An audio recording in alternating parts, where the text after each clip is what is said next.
Saudara-saudariku terkasih, salam sukacita untuk kita semua. Jangan lupa bahagia. Sudahkah kita memberi senyum hari ini? Selasa 3 Februari 2026. Hari biasa pekan keempat. Mari kita awali permenungan kita dengan tanda kemenangan Kristus. Dalam nama Bapa dan Putra dan Roh Kudus. Amin. Permenungan kita diambil dari Injil Markus bab 5 ayat 21 sampai 43.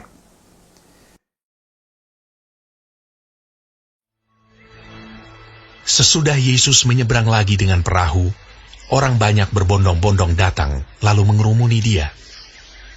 Sedang ia berada di tepi danau, datanglah seorang kepala rumah ibadat yang bernama Yairus.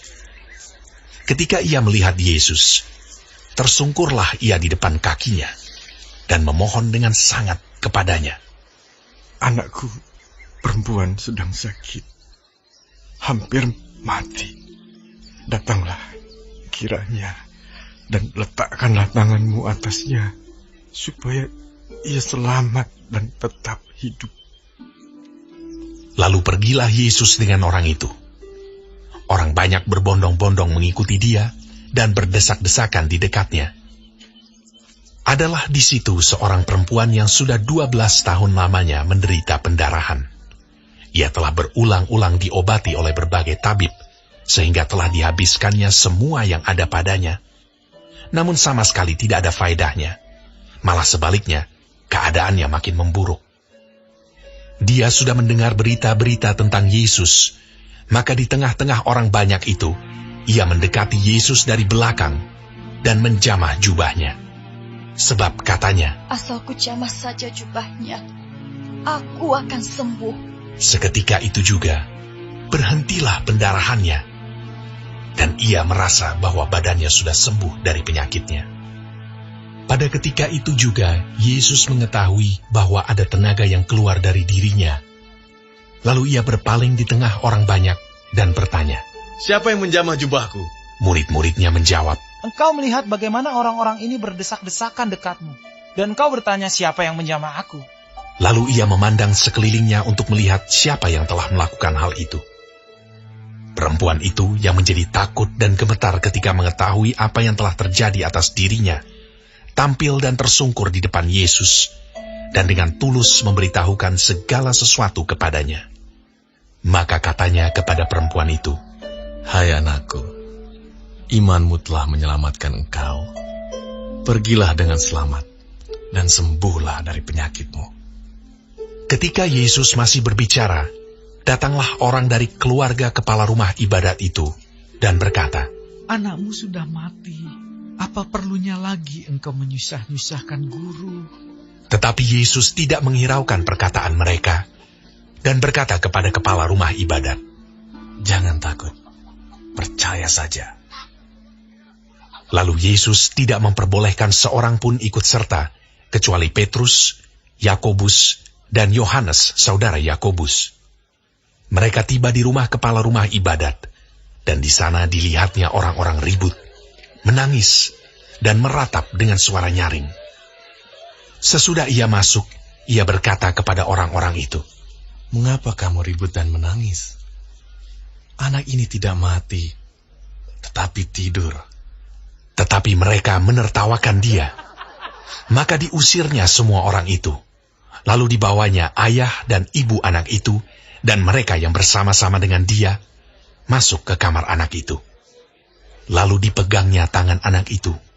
Katanya, "Talita kum," yang berarti, "Hai anak, aku berkata kepadamu, bangunlah." Seketika itu juga anak itu bangkit berdiri dan berjalan, sebab umurnya sudah 12 tahun.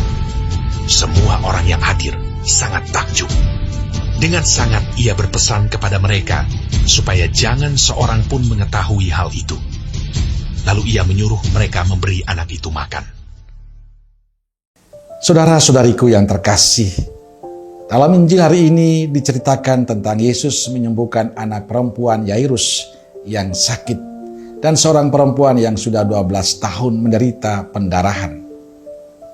Yairus memohon dengan sangat agar Yesus datang ke rumahnya dan menyembuhkan anaknya. Demikian juga perempuan yang 12 tahun menderita pendarahan. Ia berkata, asal ku jamah saja jubahnya, aku akan sembuh. Dua kisah ini menunjukkan pada kita bagaimana sikap iman mereka. Mereka sungguh percaya pada kuasa Yesus yang menyembuhkan. Mereka meletakkan hidup mereka, kesehatan mereka pada Yesus. Dan itulah yang menyembuhkan mereka. Kisah ini memberi inspirasi untuk kita. Kita sebenarnya bisa seperti mereka. Kita mampu untuk itu. Hanya iman kita belum seperti Yairus dan perempuan yang sudah 12 tahun menderita pendarahan. Karena kita masih ragu. Kita masih kurang percaya. Kita masih kurang pasrah pada Tuhan. Karena dalam doa-doa kita menuntut Tuhan untuk sesuai dengan apa yang kita pikirkan. Tapi kedua contoh ini menunjukkan pada kita semua yang diletakkan bersama Tuhan. Dan Tuhanlah yang menentukan. Saudara-saudariku terkasih, kisah hari ini memberikan penegasan pada kita. Berpasrah diri dan percaya penuh pada Yesus adalah kunci hidup beriman kita. Mungkin kita perlu lebih tekun dalam doa kita. Lebih yakin lagi akan kuasa Yesus yang menyembuhkan. Karena dengan demikian kita semakin percaya pada Kristus. Kesembuhan putri Yairus dan perempuan yang pendarahan terjadi karena mereka percaya dan berserah diri pada kuasa Yesus yang menyembuhkan. Bahkan perempuan yang pendarahan hanya berkata, asal ku jamah jubahnya. Inilah iman mereka. Pertanyaan bagaimana dengan kita? Semoga kisah hari ini memberi semangat bagi kita, memberi inspirasi bagi kita. Agar iman kita pun tumbuh seperti mereka. Kita belajar dari mereka untuk tekun dalam doa-doa. Untuk tekun dalam kepasrahan kita. Supaya tidak ada keraguan lagi dalam diri kita atas kuasa Yesus. Sebab orang yang selalu percaya pada kuasa Yesus, ia akan diselamatkan Tuhan. Amin. Semoga Allah yang Maha Kasih memberkati saudaraku sekalian, Bapa, Putra, dan Roh Kudus. Amin. Keluarga Kudus Nazaret, doakanlah kami. Amin. Berkah dalam.